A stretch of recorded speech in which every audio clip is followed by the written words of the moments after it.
Hello, I'm Kevin Collier. Welcome to Northwest Employers Podcast. Today we'll be talking about senior leadership development and our CMI Level 7 Aspiring Executive Leaders Programme. We're joined today by Kadie Molyneux and Ian Baddiley from Halton Borough Council. Good morning, welcome. Morning. Hi. I was wondering if we could just start by telling us a bit about what you do at Halton Borough Council. Yep, so I'm the Service Manager of the Social Work Academy.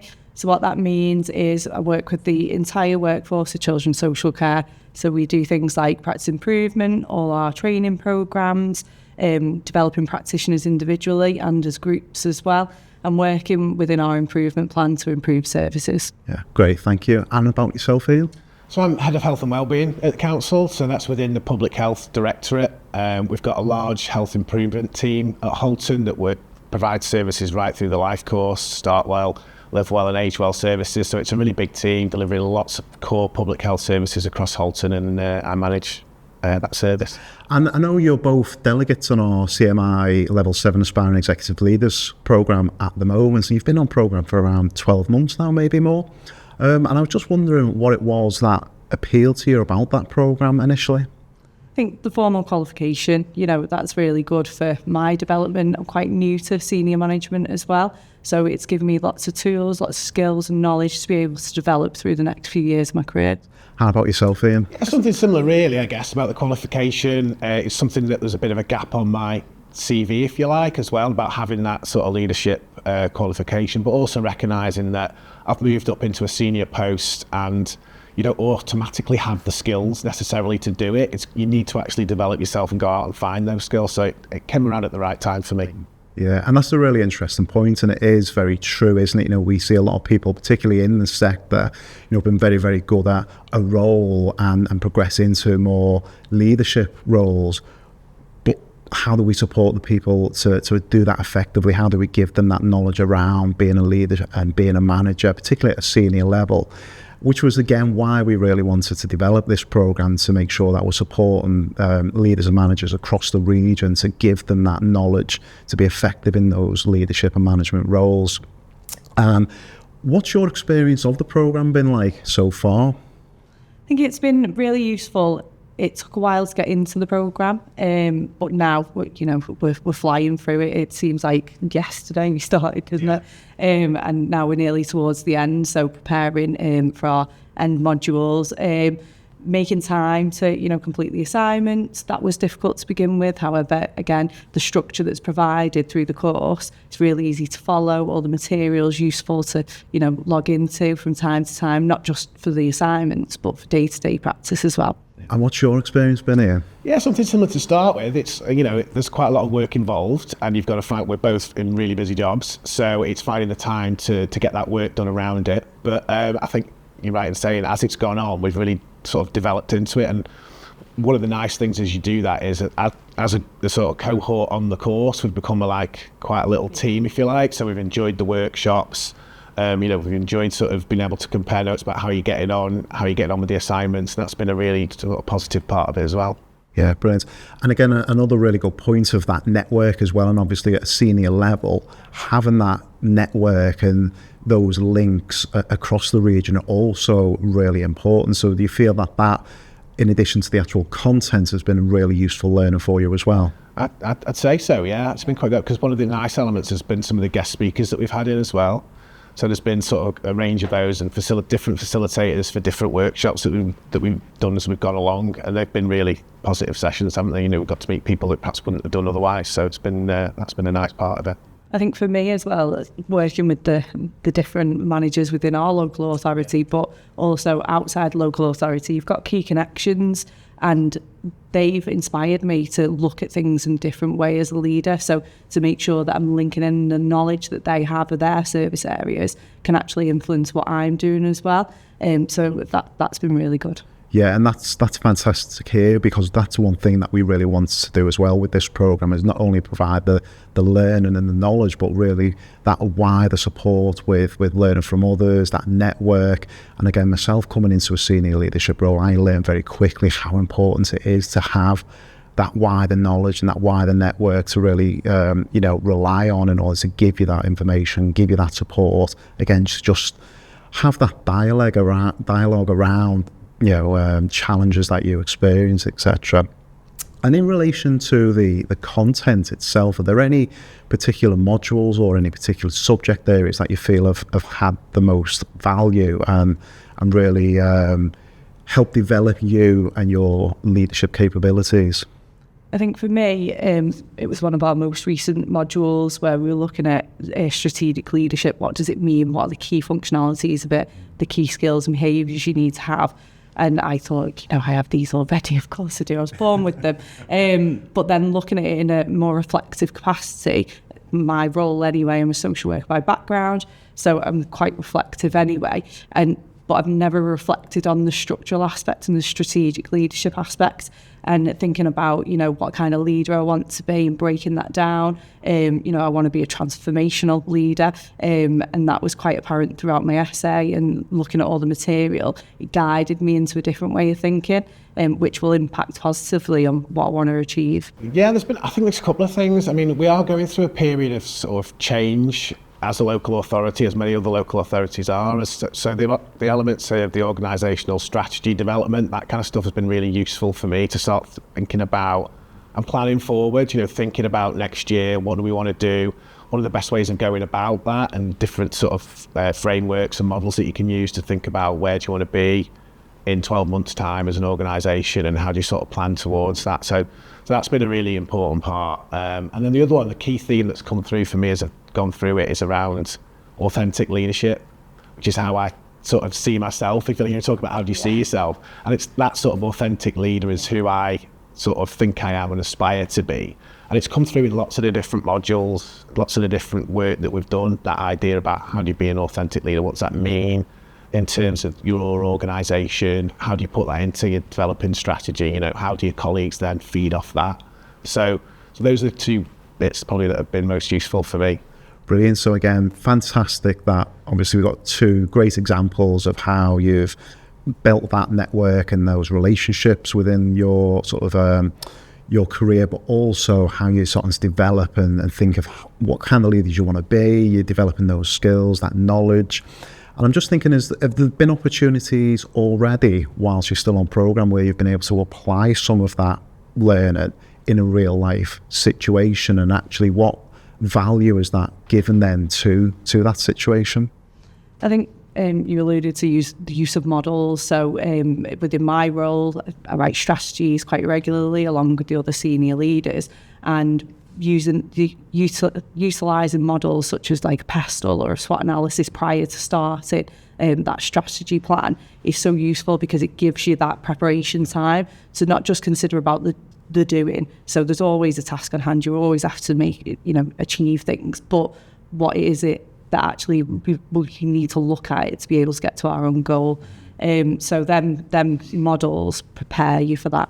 So starting to look at, environmental influences and political influences, all them kind of things that I wouldn't have usually thought about. It's that bigger picture thinking, isn't it? Much more holistic, and seeing how factors outside of the organisation really impact on what we do inside, but also the decisions that you've got to make then as a leader as well. Yeah.